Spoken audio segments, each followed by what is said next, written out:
بسم اللہ الرحمن الرحیم۔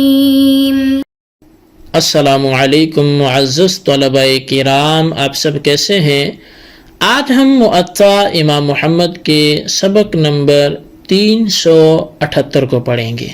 آج کے ہمارے سبق کا عنوان ہے تصویروں کا حکم۔ اصل میں آج کے ہمارے سبق کا جو باب ہے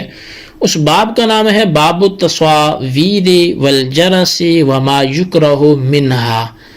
کہ یہ باب ہے تصاویر اور جرس یعنی گھنٹی گھنگرو وغیرہ کی آواز کی کراہیت کے بیان میں، اس کے مکروہ ہونے کے، ناپسندیدہ ہونے کے بیان میں۔ اخبرنا مالک اخبرنا نافع عن سالم بن عبد اللہ عن الجراح مولا ام حبیبۃ عن ام حبیبۃ ان رسول اللہ صلی اللہ علیہ وسلم قال العیر التي فيها جرس لا تصحبها الملائکۃ۔ امام محمد رحمۃ اللہ علیہ فرماتے ہیں کہ ہمیں امام مالک نے خبر دی اور وہ کہتے ہیں کہ ہمیں سالم بن عبداللہ نے سیدہ ام حبیبہ رضی اللہ تعالی عنہ سے بتایا کہ رسول اللہ صلی اللہ علیہ وسلم نے فرمایا کہ وہ قافلہ جس میں گھنگرو کی آواز ہو فرشتے اس کے ساتھ نہیں چلتے۔ قال محمد وانما روی ذلك فی الحرب لانه ينظر به العدو۔ امام محمد رحمۃ اللہ علیہ حدیث پاک کے لکھنے کے بعد مذہب احناف کی وضاحت کرتے ہوئے لکھتے ہیں کہ جانوروں کی گردنوں میں گھنگرو ڈالنے کا جواز جنگ میں مروی ہے، کیونکہ اس کے ذریعے دشمن کو ڈرایا جاتا ہے۔ گھنٹی اور گھنگرو وغیرہ کی آواز اصل میں شرعاً یہ ناپسندیدہ ہے اور اسے شیطانی آواز قرار دیا گیا ہے۔ اس پر بہت احادیث جو ہیں وہ کثرت سے موجود ہیں، جیسا کہ صحیح مسلم میں حضرت ابو ہریرہ رضی اللہ تعالیٰ عنہ کے حوالے سے جو ہے وہ یہ موجود ہے کہ نبی علیہ الصلوۃ والسلام نے فرمایا کہ گھنگرو یہ شیطان کا ساز ہے۔ علی بن سہل کہتے ہیں کہ ایک بچی عمر بن خطاب رضی اللہ تعالیٰ عنہ کے پاس لائی گئی، اس کے پاؤں میں گھنگرو تھے تو آپ نے وہ اتروا کر پھینک دیے اور فرمایا کہ میں نے رسول اللہ صلی اللہ علیہ وسلم سے خود سنا ہے کہ آپ نے فرمایا کہ ہر گھنگرو کے ساتھ ایک شیطان ہوتا ہے۔ یہ حدیث امام ابو داود نے جو وہ ذکر کی ہے۔ اسی طرح سنن ابو داود کے اندر ہی ایک حدیث پاک ہے، نبانہ جو کنیز ہے عبد الرحمن کی، وہ کہتی ہے کہ سیدہ عائشہ ام المؤمنین رضی اللہ تعالیٰ عنہ کے پاس ایک بچی لائی گئی جس کے پاؤں میں گھنگرو کی پائل وہ چھن چھن کر رہی تھی، تو آپ نے فرمایا میرے پاس لانے سے قبل اس کے پاؤں سے یہ پائل اتار دو، ورنہ اسے میرے پاس مت لاؤ، کہ میں نے رسول اللہ صلی اللہ علیہ وسلم سے خود سنا، آپ نے فرمایا لا تدخل الملائکۃ بیتا فیہا جرس، کہ فرشتے اس گھر میں داخل ہی نہیں ہوتے جہاں گھنگرو کی آواز ہو۔ اسی طرح صحیح مسلم کتاب اللباس میں حضرت ابو ہریرہ رضی اللہ تعالی عنہ سے روایت ہے کہ رسول اللہ صلی اللہ علیہ وسلم نے فرمایا کہ فرشتے اس جماعت کے ساتھ نہیں بیٹھتے جس میں کتا ہو یا گھنگرو کی آواز ہو۔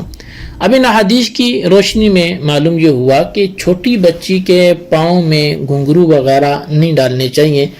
اور نہ ہی جانور کے گلے میں گھنگرو ڈالے جائیں۔ البتہ امام محمد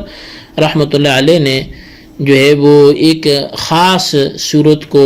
جو ہے بیان فرمایا ہے کہ اگر مجاہدین اپنے اونٹوں اور گھوڑوں کی گردنوں یا پاؤں میں گھنگرو ڈالیں جن کی جھنکار سے لشکر کفار پہ رعب پڑے تو یہ جائز ہے۔ یہ اسی طرح جیسے مجاہد کو سیاہ خضاب لگانے کی اجازت ہے، ویسے تو عام اگر کوئی سیاہ خضاب لگاتا ہے تو اس کے پیچھے نماز بھی مکروہ تحریمی ہے، واجب الاعادہ ہے اور یہ جائز نہیں ہے سیاہ خضاب لگانا، لیکن مجاہد کو اجازت ہے کہ اس سے دشمن پر رعب پڑے گا اور دشمن اس کو غالب سمجھے گا، مغلوب نہیں سمجھے گا۔ تو اگر یہ سفید داڑھی یا سرخ داڑھی لے کر جائے گا تو ہو سکتا ہے وہ دیکھے اور وہ سمجھے کہ یہ تو کمزور سا بندہ ہے، تو اس کی ہمت بڑھ جائے گی دشمن کی، تو وہاں سے خضاب لگانے کی اجازت ہے۔ اخبرنا مالک اخبرنا ابو النضر مولا عمر بن عبد اللہ بن عبید اللہ عن عبد اللہ بن عتبہ بن مسعود انه دخل على ابی طلحة الانصاری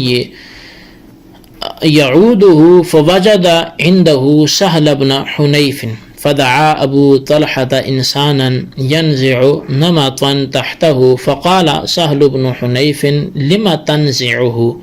قال لأن فيه تصاوير وقد قال رسول الله صلى الله عليه وسلم فيها ما قد علمت.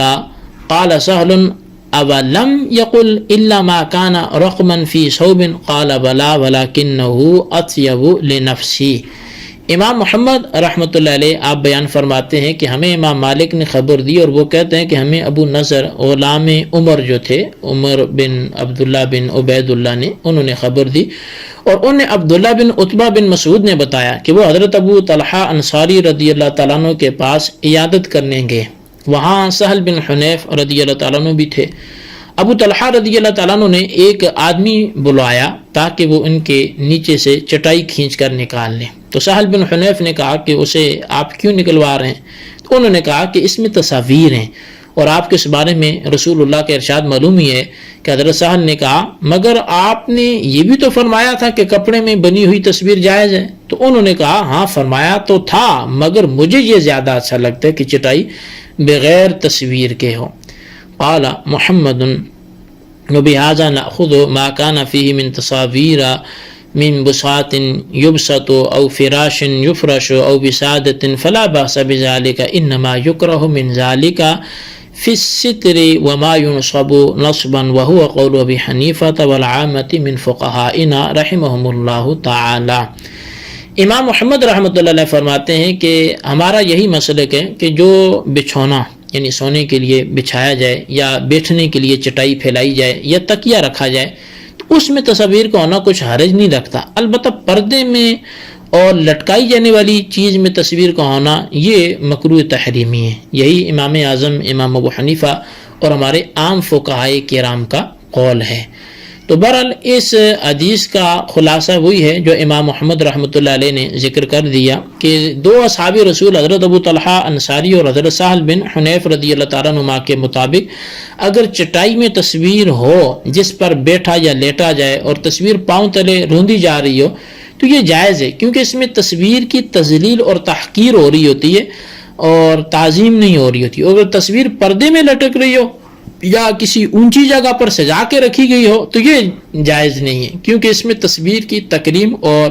اس میں اس کی تعظیم ہو رہی ہوتی ہے اور یہ شرعاً درست نہیں ہے. مگر یہ بات یاد رکھنا چاہیے کہ چٹائی میں تصویر بنانے والے کو اپنی جگہ وہ گناہ ضرور ہوگا، یعنی تصویر بنانا بھی تو اس کے لیے یہ درست نہیں تھا،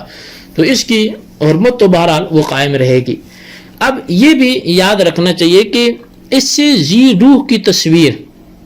مراد ہے. درخت، پہاڑ یا مکان جیسی بے روح چیزوں کی تصویر مطلقاً وہ جائز ہے. اور پردے میں لٹکنے والی تصویر کا اگر سر کاٹ دیا جائے اور اس کا چہرہ غائب ہو جائے تو پھر بھی وہ جائز ہے کہ تصویر کا مرکزی مقام چہرہ ہی ہے، وہ نہ ہو تو تصویر بیکار اور شرعی حرمت سے وہ خارج ہو جاتی ہے. تو حاصل کلام اس کا مطلب یہ ہے